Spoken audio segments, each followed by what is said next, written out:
Hindi lalagay CR. Papabutasan ko na rin siya. Ito yung lababo nyo.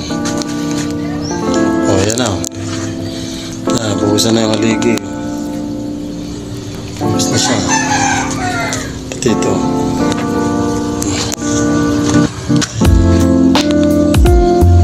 Para tumibay ito.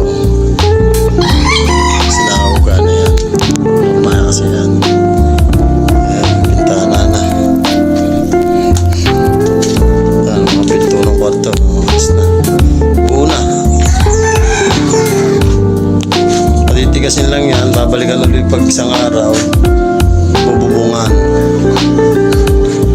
Pero baka mauna ang palitada bagong bubungan kasi wala pa tayong kuryente. Wala akong building machine. Ito ang sukat ng terrace yan. Yung lapat na yan. Ito magiging terrace na ito yan. Ganyan. Ito yung dalawang pinto ng kwarto. Ito yung loob. Lalagyan division niya sa loob. Tibay na. Ganda na. Oh, may trusses na. Kung nasa rin dyan. Oh, tatrasis sa kwarto. Generator gamit. 1,000 1,000.